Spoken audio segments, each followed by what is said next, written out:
poder trabajar, creo así, algunas ideas para compartir que relacionan educación y la tecnología con lo que yo creo que es una antropología de esta relación. Quiero primero agradecerle a Ariel, digamos, la invitación. Esta forma de participar a lo mejor no sea la más cómoda, pero creo que permite dar tiempo a reflexionar, a pensar, y en ese sentido acepto el reto para poder hacerlo. Cuando comenzamos a hablar con Ariel sobre mi participación, hablábamos, bueno, de una conexión vía Skype y resultaba interesante. Ya cuando me pide que grabe el video, cosa que se hace muy común ahora en día, ¿no? Que piden un video, ya uno empieza a ver, bueno, en qué formato lo hago, cómo lo hago y, bueno, eso obliga a pensar, ¿no? Hasta qué punto a veces es necesario la presencia física en la relación educativa. Los que somos educadores suponemos que la presencia física es indispensable, que la presencia física lo resuelve todo. Y sin embargo, cada vez más nos señalan desde los gurús, llamados gurús de la tecnología, nos señalan que cada vez, tal como nosotros trabajamos en las aulas con nuestros alumnos, no somos necesarios. Cualquier persona podría hacerlo en la medida en que tenga unas consignas claras y el alumno estudie por su cuenta. En particular estoy pensando, cuando hablo de educación, en la educación universitaria, en la educación terciaria. ¿Hasta qué punto los profesores nos hacemos necesarios si una grabación puede suplir todo lo que vamos a decir? Si una grabación ya antes, ¿no? En un vídeo o ahora, digamos, en una transmisión digital, ¿hasta qué punto somos indispensables cuando la grabación de lo que vamos a decir nos suple? ¿Hasta qué punto son muy indispensables si el alumno, en lugar de ir a la clase, filma la clase y le es suficiente? Entonces la pregunta es muy interesante, preguntarse, bueno, ¿qué es lo que debería aportar la presencia física de la relación educativa, profesor, alumno, profesora, alumna y sus diversas combinaciones? ¿Hasta qué punto la presencia física es indispensable? ¿Y qué debería transformarse en la actual relación que hay de la presencia física para que una grabación no supla nuestra relación? Con esta pregunta sobre nuestra relación, sobre qué hace indispensable la relación humana, física, en el aquí, en el ahora del aula, tal vez sea un buen motivo para comenzar a pensar, reflexionar o para contribuir a lo que ya se está pensando, hablando, reflexionando, ¿no? Parece una pregunta tonta, pero recuerdo que una vez un profesor contaba que no había podido ir a clase y entonces él dejó una grabadora en la época del cassette, ¿no? De la cinta. Para muchos era la prehistoria o algo parecido a los dinosaurios, pero algunos hemos vivido la época del cassette. Envió una casetera con su clase grabada y entonces los alumnos, bueno, atónitos, escucharon la clase que había mandado el profesor. Tomaron nota y, bueno, se fueron. A la clase siguiente el profesor fue a clase, ya, digamos, el impedimento se había resuelto, y entonces fueron los alumnos en que de manera masiva enviaron una grabadora a la clase con el delegado de curso y pusieron en todas las grabadoras sin su presencia física. Digamos, la respuesta de los alumnos fue realmente interesante, ¿no? Si el profesor puede ser suplido por la grabación de su clase, la presencia del alumno puede ser suplida por la grabación de lo que el profesor vaya a decir, ¿no? Y esto me parece que es un punto muy interesante para poder pensar, ¿no? Tal vez la pregunta que en este contexto quiero hacer es ¿qué relación nos une con la tecnología? A los profesores, es decir, cómo los profesores imaginamos a la tecnología y al revés, cómo la tecnología imagina nuestra relación educativa. Con estas dos preguntas vamos a comenzar a pensar un poquito para intentar dar respuesta al gran marco, ¿no?, que nos hace indispensable en esta presencia física que podemos tener en el aula. En primer lugar, entonces vamos a hacer una pregunta que suena banal, circunstancial, pero que como casi todas las cosas creo que a veces hay que cuestionarla desde lo que parece obvio, porque es la obviedad el peor de los impedimentos para ver. ¿Cómo imaginamos la tecnología de los educadores? ¿Cómo nosotros, educadores, postulamos imágenes, etcétera, sobre la tecnología? Lo primero que habría que hacer es pensar que creo que habría tres formas de pensarlo, ¿no? Es decir, primero, la tecnología para los educadores puede ser imaginada como una enemiga. La tecnología parecería como una enemiga, no tanto por las posibilidades técnicas que tiene, sino por su uso institucional. Es una enemiga porque, claro, me obligan a hacer cursos, me obligan a cambiar la dinámica del aula, me obligan a ir a eventos que dicen que son muy importantes. Tengo que hacer formación específica. Y toda esta inquietud por el mismo precio de siempre, el mismo sueldo, etc. Es decir, a veces puede ser visto como una amenaza en la medida en que uno ve que los gobiernos y las instituciones privadas, las empresas, invierten en los aparatos tecnológicos, pero dejan el sueldo, los complementos, etcétera, de los docentes el resultado de una gran pugna gremial sin la cual no habría ni siquiera un pequeño aumento, ¿no? Entonces es normal, creo, que una posibilidad de imaginar a la tecnología es imaginarla como enemiga. La segunda posibilidad es imaginar la tecnología como una amenaza. Yo creo que los educadores no solo lo ven como un peligro, como una enemiga, sino además como una amenaza. Y amenaza justamente de la vida tranquila, llamémosle, de la rutina laboral. Esto pasa en todos los oficios, ¿no? Si todos los oficios cada vez más tienen que romper sus rutinas de trabajo, porque al ingresar una nueva tecnología, con pantalla, sin pantalla, mecanizada, electrónica, etc., al final empieza a amenazar el estilo de vida, ¿no? Es decir, esto se hizo siempre así, ahora tengo que hacerlo de otra manera. Y entonces, claro, hablar de tecnología para un educador, la primera forma en que la imaginamos es como algo que viene a nosotros en plan enemigo o en plan amenaza. Y en este sentido creo que todavía cabe una tercera opción de cómo los educadores imaginamos a la tecnología. Esa tercera opción de cómo los educadores imaginamos la tecnología es la que podemos concebirlo como una aliada. Generalmente imaginamos a la tecnología como una amenaza o como enemiga en la medida en que todavía no hemos tenido experiencia. Es decir, solemos tener una experiencia para pensar que es una amenaza o que es una enemiga. Claro, la experiencia que tenemos, por ejemplo, la sensación de soledad que tenemos a veces cuando nos tenemos que enfrentar con un grupo de alumnos, con una tecnología que creemos los alumnos manejan bien, que creemos nosotros no manejamos, y entonces tenemos la sensación de que o nadamos a favor de la corriente o somos arrastrados por esa corriente. Sin embargo, hay otra experiencia que es cuando uno poco a poco empieza a descubrir y puede transformarse que esa sensación de enemistad o de amenaza comienza a diluirse porque se ve que la alianza con nuevas prácticas me permiten ver que es posible hacer las cosas de otra manera, tengo otras sensaciones, y de la experiencia puede nacer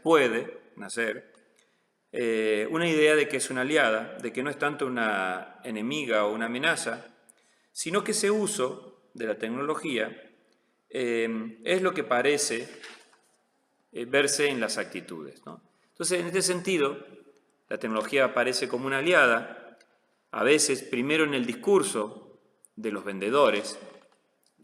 Los vendedores son los políticos encargados del sector, los vendedores son los administrativos y empresarios que están haciendo que esto sea posible, y los vendedores son aquellos académicos que también, con entusiasmo ciego, sin haber evaluado las posibilidades, promocionan estas tecnologías. Entonces, en ese sentido, esa noción de alianza aparece en el discurso como una promesa de soluciones, promesa de experiencias nuevas, promesas de una transformación radical de la tecnología. Y esa experiencia, si ese anuncio de una tecnología aliada en el discurso, claro, es tan alta a veces, es tan la promesa, es tan la expectativa que se despierta, que incluso cuando en la realidad se adopta de una manera muy entusiasta, no suele cumplir con esa expectativa.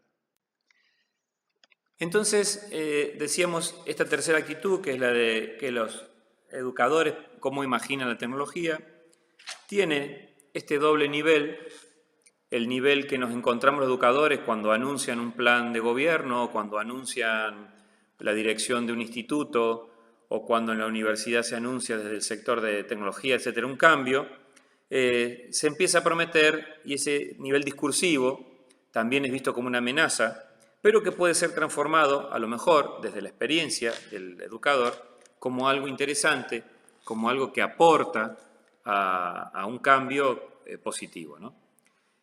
Bien, hasta aquí, digamos, uno podría decir, estas son algunas opciones de cómo imaginamos la tecnología de los educadores, como amenaza, como enemiga, como aliada, que se choca a veces con los discursos que quieren prometer una realización profunda, una transformación profunda, y que uno puede llegar a ver que, bueno, sí, la transformación es profunda, pero el sueldo es el mismo, la transformación es profunda, pero los horarios son lo mismo, la transformación es profunda, pero las sillas y las paredes son la misma. Y entonces comienza a sentirse, yo creo, en los educadores, una sensación que podría reunir a estas tres, de incomodidad, de inquietud. Bueno, pero ¿qué vamos a hacer? ¿Cómo lo vamos a hacer? Y entonces es ahí cuando, bueno, si la pregunta es ¿cómo lo vamos a hacer? Con un curso se resuelve. El tema está, y aquí viene un poco la propuesta, en pensar el proceso a mediano y a largo plazo. No pensar solo el proceso como, bueno, este año vamos a instrumentalizar el Moodle o el aula virtual, o vamos a poner comunicaciones online, etc. No solo pensar el nivel técnico de cómo lo vamos a hacer, el nivel funcional de cómo se hacen las cosas, que es fundamental porque si no se aprende al final no hay manera de hacer las cosas, sino pensar qué transformaciones uno puede ver de acá a 5 años, qué transformaciones puede ver uno de aquí a 10 años. Imaginarse el proceso en sus consecuencias antropológicas, en sus consecuencias pedagógicas. Y tal vez lo más fácil para los que somos más grandes sea mirar para atrás. Y uno le puede decir a los jóvenes alumnos, bueno, yo en mi época, mi primera relación afectiva, mi primera relación de noviazgo fue sin móvil, sin celular. Mi primera relación afectiva fue sin WhatsApp. Mi primera relación afectiva fue sin... Mis primeros amigos nos reuníamos sin redes sociales. Y entonces uno podría estudiar ahí la reacción que hay, ¿no? Y entonces tendríamos una primera percepción de cómo este proceso a largo plazo se ha cumplido en nuestras propias vidas. Y entonces, mirando hacia atrás, viendo nuestras propias vidas, los alumnos van a contemplar este pobre dinosaurio que se enamoró hablando por un teléfono fijo, quedando en una plaza para reunirse a una X hora y esperando que ese encuentro se sucediera y que ese encuentro pudiera acaecer. Cosa que tampoco es tan fácil, ¿no? Un amigo me cuenta siempre, digamos, que él quedó con su primera novia hace muchos años, quedaron en el centro de la plaza de la ciudad, una plaza grande, de una ciudad grande, había muchos kilómetros entre un barrio y el otro. Él todo feliz, habla por teléfono a la casa de la chica, porque la chica tenía teléfono fijo, él no. Y entonces se acuerdan quedarse en la plaza central del pueblo, de la ciudad, se reúnen, quedaron no sé, supongamos a las 12 de mediodía, y ahí está él, 10 minutos, 15 minutos, 20 minutos, 1 hora. Claro, no podía hablarle por teléfono porque el teléfono estaba en la casa y la chica se supone que no estaba ahí. Nada, regresa a su casa, por la noche le habla de nuevo por teléfono, le dice, yo estuve allí en la plaza, ¿qué pasó? ¿Te pasó algo? Pues nada, ella le dice, yo también estuve en la plaza. Y te esperé como una hora y algo y no apareciste. ¿Y dónde estaba? Yo estaba al lado de la iglesia, dice, en la esquina que está del lado de la iglesia. Y ella dice, no, yo estaba en la esquina que da del lado del banco, ¿no? Del banco de economía, ¿no? Y ahí estuvieron una hora desencontrados, sin poder chequear, como se hace hoy, el encuentro a último momento. Claro, son historias estúpidas, ¿no? Pero nos permiten ver cómo si nuestra vida fuera observada, es observada por nuestras historias de vida del uso de la tecnología, vemos que se ha transformado profundamente un encuentro. Hoy cuando alguien va a quedar con una pareja, nada, va intercambiando primero mensajes, nos quedamos, vemos, manda caritas, frases simpáticas, canciones, tengo ganas de verte, quedamos en tal lado. Luego si se va en el transporte público, que puede haber retraso, se va en el coche, que puede haber algún problema, se manda el mensajito, bueno, no quedemos en tal lado, sino quedemos en tal otro, porque entonces puedo estacionar mejor, o la parada del colectivo queda mejor ahí. Se sigue chequeando y dice, bueno, pero en realidad quedemos 10 minutos después porque yo estoy acá y te amo y te quiero y te adoro. Y hay una infinidad de mensajes antes del encuentro. De manera que cuando se produce el encuentro físico, ya eso ha estado preparado, calentado, armonizado por una serie de sensaciones producto de las palabras que se han ido intercambiando. Pero no solo eso, cuando la pareja se encuentra y están ahí reunidos, el teléfono está activo, no es que se elimine el teléfono sigue activo. Y entonces vienen otras personas vía WhatsApp, vienen otras personas a esa reunión. Personas que están en el aquí y en el ahora, pero no en presencia corporal. Porque entonces está la amiga que le dice, estás con fulanito y fulanito que está con menganito, y hay intercambio, mira, y la conversación en la pareja se convierte, mira, aquí está en el celular el video que mandó fulano, mira la foto del otro día, y la conversación ya no es una conversación a la antigua, digamos, con el café o con lo que sea. Es una conversación donde el teléfono está incluida en la relación, por la foto que envían, por el comentario, etc. Y cuando la pareja se deja de ver y se va, de nuevo sigue el tema, ¿no? Es decir, no, bueno, sube el autobús, sobre todo una pareja a lo mejor que recién empieza, y entonces dice, ya te extraño, y te amo, y te adoro, y continúa la conversación vía WhatsApp o algún otro tipo de chat, y ahí está, ¿no? Entonces, ¿cuál es la diferencia entre aquella reunión de hace años, en donde no pudieron encontrarse quedando en la misma hora en la plaza, y esta forma de relación de pareja, en donde se calienta la situación previa con una serie de intercambios, el teléfono está presente en medio de la mediación del aquí y el ahora, y el teléfono se convierte en una extensión del encuentro posterior a esa reunión física? Bien, todo esto está transformado, es decir, si hacemos una pequeña proyección a largo plazo, uno puede imaginar cosas de cómo sucedieron, a lo mejor analizando de cómo sucedió, o convirtiendo, digamos, a nuestros propios alumnos. Y cuando dice uno, nuestros propios alumnos, se dice, convirtiéndonos a nosotros mismos en gente que mira cómo su propia vida fue cambiando. Y cómo nosotros, hoy en día, concebimos una reunión como imposible si no es chequeada constantemente en cuál va a ser el lugar, cuál va a ser la oportunidad, qué hay que llevar, con quién vamos en fotografías. Y esto supone una transformación radical. Positiva o negativa, no estoy valorando. Lo que estoy diciendo es que esa transformación, que es un ejemplo nada más de nuestra vida cotidiana, no es una transformación que necesariamente a veces nos atrevamos a llevarlo al aula.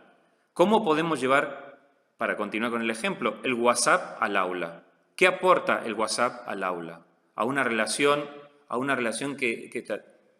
Es decir, ¿qué habría que hacer? ¿Decirle apaguen todo el celular y lo dejan aquí adelante en una mesa para que yo los vea?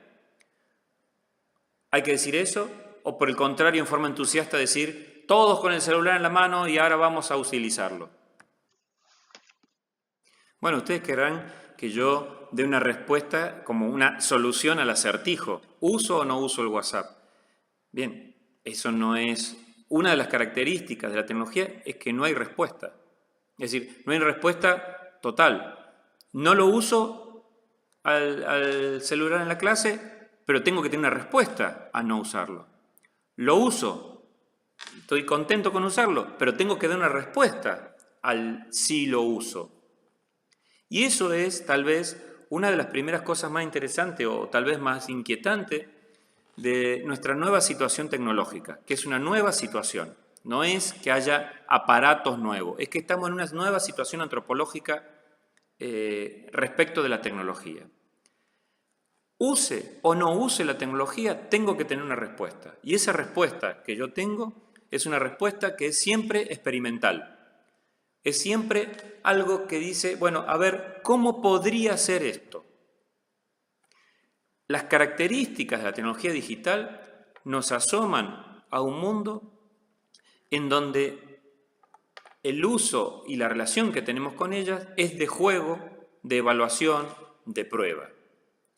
¿Por qué nosotros confesamos, criticamos a los alumnos que no leen, si cuando nosotros nos vemos a nosotros mismos hemos leído a lo largo de un día más páginas de WhatsApp que de libros?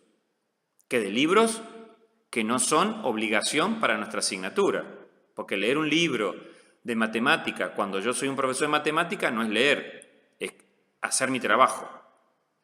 Entonces, ¿por qué le critico al alumno que no lee cuando yo hago lo mismo? No leo. O mejor, leo WhatsApp, leo email, leo redes sociales, leo artículos comentados en las redes sociales. Es decir, esa relación con la tecnología, lo primero que debería llevarnos a hacer es a reflexionar sobre nuestra propia relación con la tecnología en la vida cotidiana. ¿Qué leo yo? ¿Cómo lo leo? ¿Cómo me sorprendo el mensaje? ¿Cómo uso las redes sociales? Y entonces, no empezar, a hablar como maestro, cuya obligación del maestro pareciera ser es la de evaluar constantemente al alumno. No, nuestra relación no es evaluar, nuestra relación es experimentar un proceso educativo, y ese proceso educativo tiene un momento que puede ser la evaluación. Pero si un alumno viene y no se puede desconectar del celular, me está hablando con su actitud, como a mí me pasa cuando yo no puedo dejar de chatear pavadas o tonterías con alguien. Y entonces cuando nos preguntamos cómo imaginamos a la tecnología los educadores tenemos la costumbre de imaginarnos las cosas como con doble parámetro.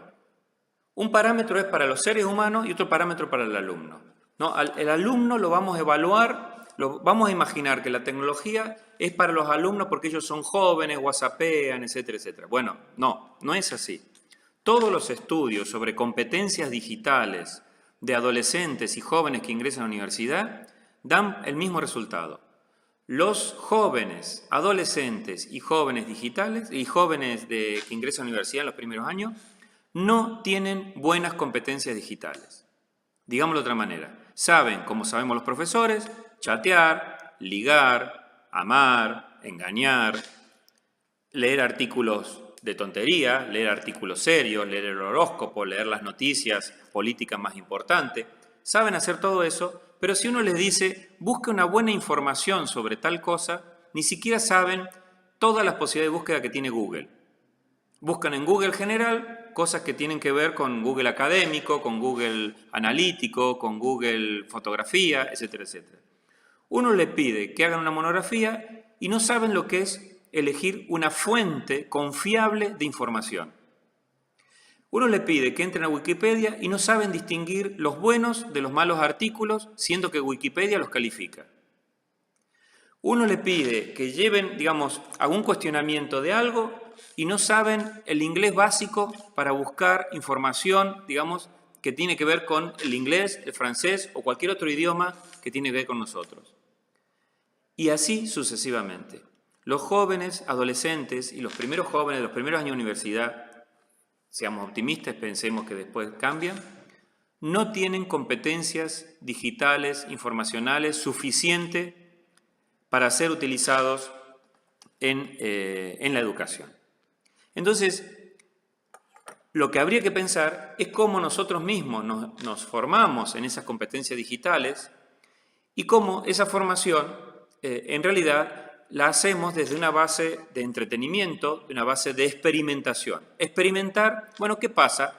Hoy no nos hace falta comprar una enciclopedia de 400 tomos, pero a cambio tenemos estos buscadores. ¿Cómo se utilizan? ¿Cuáles son los algoritmos que son necesarios? ¿Qué cosas tengo que aprender? Y entonces luego, sabiendo un poquito, compartir con los alumnos y ver con ellos cómo experimentar una clase de historia buscando nuevas fuentes, nuevas cosas, etc. Historia, por supuesto, es un ejemplo, ¿no?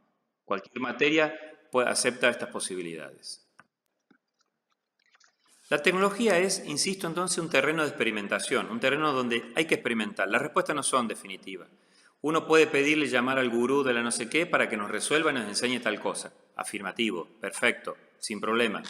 Pero la solución para el uso de una tecnología no nos indica que necesariamente con la respuesta a algo concreto perdamos de vista el horizonte al que nos percibimos. Y así como miramos hacia atrás y vemos como inconcebible, o se hace inconcebible, inimaginable la forma en que dos personas se pueden enamorar con unos medios tecnológicos elementales, entonces así también hoy podemos imaginar, no nos podemos imaginar a veces cómo hacia adelante las cosas se van transformando y esa transformación puede ser modificada por nuestra actitud. Porque ni la tecnología determina la sociedad, ni la sociedad modifica totalmente la tecnología.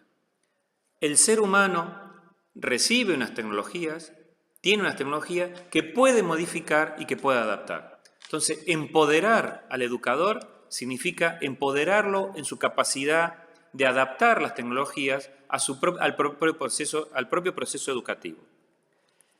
Yo suelo preguntar, ¿cuál es la tecnología de la información y la comunicación que está más extendida de todas? Hay muchas respuestas. Bien, el abecedario, la escritura, esa es. ¿Acaso somos conscientes de que la escritura ha modificado al ser humano de una manera tan radical que todavía no nos podemos acercar al impacto que tuvo esa tecnología? ¿Por qué cuando vemos una película el personaje que avanza camina de izquierda a derecha? ¿Saben por qué? Porque la escritura avanza de izquierda a derecha.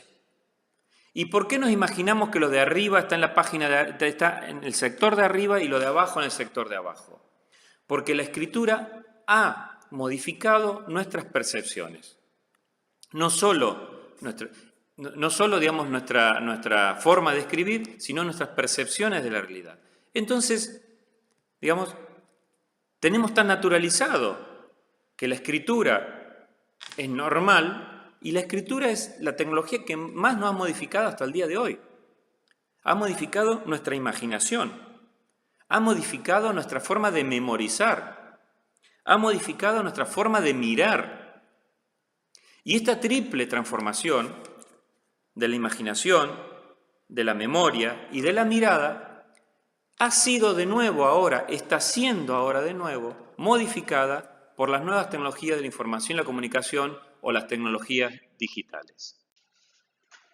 Entonces ya para terminar, nos preguntábamos cómo imaginamos la tecnología de los educadores, cómo los educadores imaginamos la tecnología. La primera respuesta que hay que dar es que los educadores imaginamos la tecnología con un elemento tecnológico invisible llamado escritura. Nosotros creemos que la escritura es la tecnología buena y todas las que vienen son tecnologías malas. Bien, para que sepan, como saben, muchos de algunos de ustedes, Platón mismo dijo que la escritura era la peor de las cosas.